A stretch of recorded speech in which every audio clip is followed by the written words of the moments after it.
to put that in foil. Okay, so we have our passages here. I would say we're going to go over the last leaf first, but that was the given, so we're not going to go over that one first. We're going to go over Huckleberry Finn, the adventures of Huckleberry Finn. So first of all, class, what point of view is Huckleberry Finn in? Third person. First person point of view. What is the tone of it?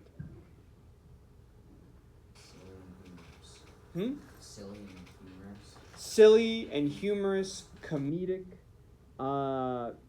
It's also, how is it being, okay, so we know it's a first person, but how is this first person narrative being done to the reader? How is this text hitting you? Does it just seem like it's telling a story, or is the story being told to you? The way I'm trying to put it is that it's a direct address. It is, as I said before, Huckleberry Finn is breaking the fourth wall, right? It is, the character understands that they are a character, that they exist on the page created by, as he says, Mr. Twain. Mr. Twain made me to tell this story of being a good kid, or what happens, and yada yada. That's Huckleberry Finn. So that's not only narrative, first person, but it's also straight address. It's breaking the fourth wall. Sentence structure. How are the sentences in this? What would you describe them as? Long and run-on. Run-on sentences are used throughout this entire thing because, as I said, it's a first-person narrative being told to you directly by pretty much like a 10-year-old. So it's not going to have good sentence structure. Have you ever talked to a 10-year-old before? It's kind of rough to get through a story sometimes. I love my kid, but sometimes she just kind of goes on, and I'm like, all right, let's pump the brakes for a second. And what figurative language is used? What kind of language is being used in this?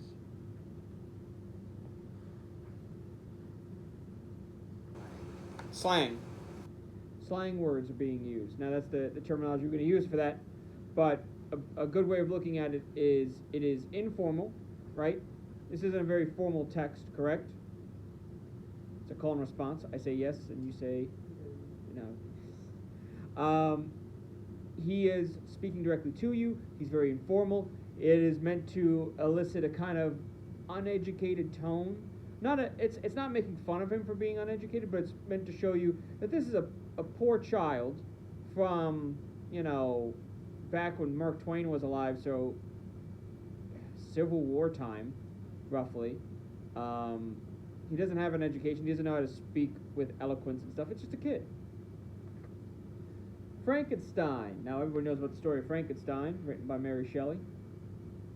What perspective was, what point of view was this snippet done from?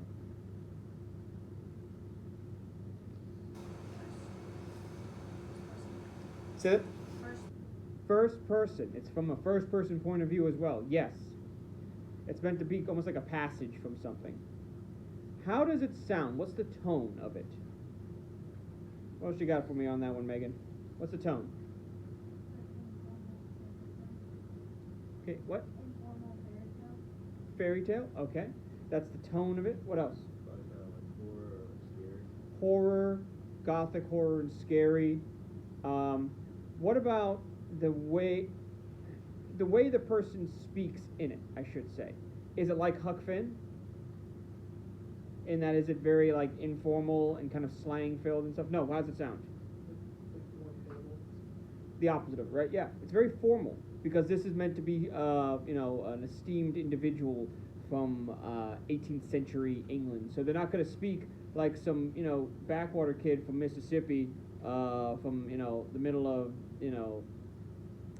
America's development. They're not going to sound like this. It's going to be very distinguished, and every word is going to sound as if it's written with a period after it, and da-da-da-da. And that's how it sounds. Sentence structure. What do we have with the sentence structure in that one? I imagine they were long, right? They were kind of long, but they weren't run-ons because they used what to like space those sentences out. What's yeah? Like commas. Commas and what else? What's something that looks like a comma but isn't a comma? A colon? Semicolon. There we go. Got the little tail on it. Colons are usually used for like lists and stuff. But yes, semicolons. Do you know why we use a semicolon? It's my old English teacher used to say a semicolon is just a period they can't commit. And that's all it is. It's almost like you're breaking up the sentence, but you're not starting a new sentence. You're starting another subject within the sentence. It's weird. It's great to use if you want to avoid a good comma splice, which is just taking commas and throwing them on the page. Okay, and what figure of language is used in this? Got the other one for me, Jenny? Metaphors. Metaphors are used in this.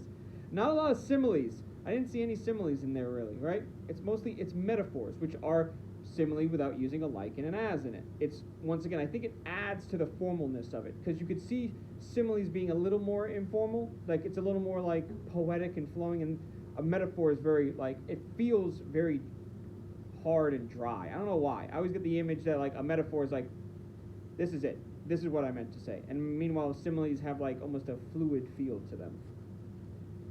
Journey to the east. What's the point of view of that? Let's try Jacoby. What's the point of view of that? First person. Another first person. A lot of first persons in here. So it's a first person point of view story. What's the tone of it? An easy one to give you on that one. It's very formal sounding. But what's the other thing about it? What's another thing you saw with it? Yeah.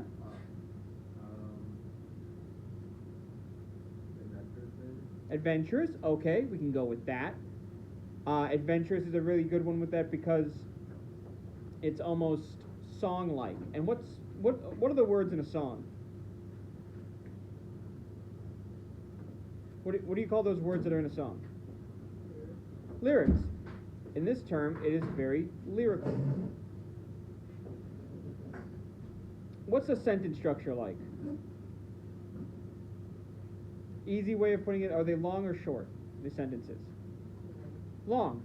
Got some long sentences in there. What you have for me, Jacoby? You're going to say something different. Okay. You're going to piggyback off that one? All right.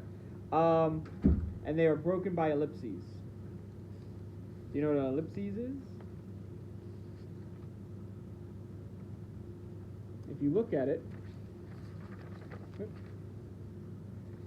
we have you at? Wrong side. Yeah. So you see those three little dots? That's an ellipses. We call those ellipses. You can use an ellipses actually in a quote. We talked about that before when you're doing your citation work. Just a tangent for a second. If you're putting down a long quote, you don't want to fill out the entire thing, you put down some of the beginning, ... and the end. And then you put down the line. Little trick for you all, okay? Okay, Journey to the East, we had, yes, broken by ellipses. And what is some of the figurative language that's used in there? Jake? Hyperboles. Hyperboles are used in there. We don't talk about hyperboles a lot anymore. Don't worry, they'll come back. What's a hyperbole again, Jake? An exaggeration meant to show importance about something. Housekeeping. So here's a tricky one. What's the point of view on that?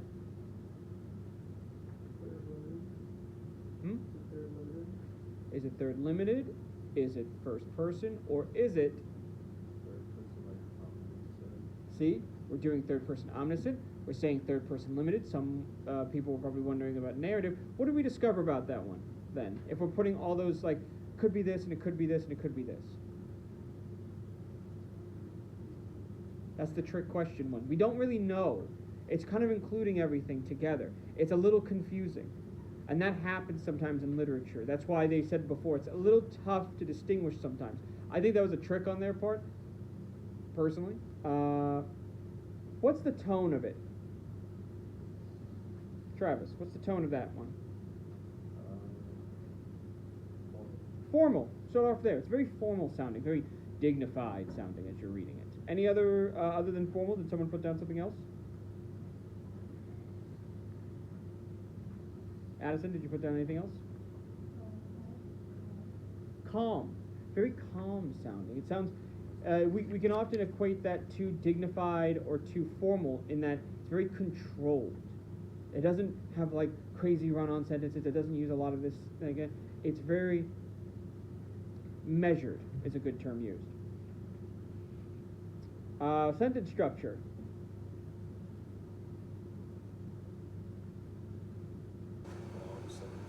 Long sentences and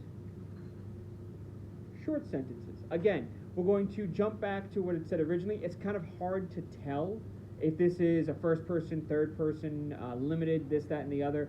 So we can have both these like longer sentences, which could be equated to run-on, which could be equated to first person, and these short controlled sentences, which is closer to third person. And then, what are some of the figurative language we have in this?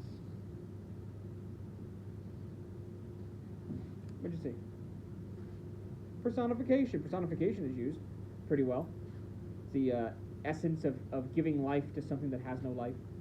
And similes are used in this, which is interesting because, as we said, it's very formal, but they use some similes in it. I think that's, once again, to balance everything out. As I lay dying. What's the point of view of that one? First. Got first person again. What's the tone of that one?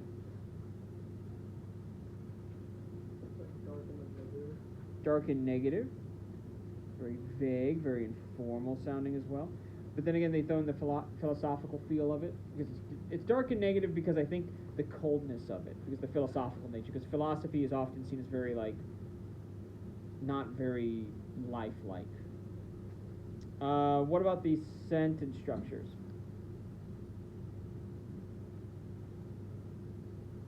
I think there's another one again where it's both. It's long and short, you know. We often see that. You'll see sentences be longer and shorter depending if it's like jumping from first person to third person and all that.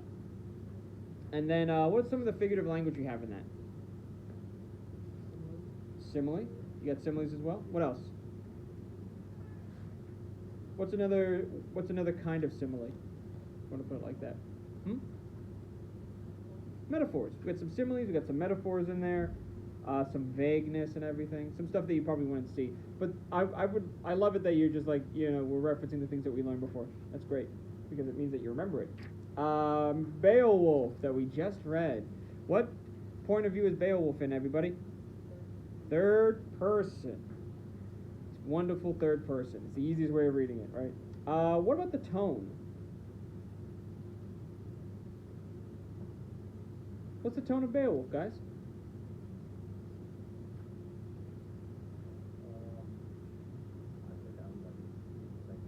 Adventurous. I like that. Formal. Adventurous and formal. Poetic, maybe. Formal poetic is a great way of putting it. An Old English influence. I know it's not in Old English, it's in modern English, but it's made from Old English, so it has that same tempo. Sentence structure.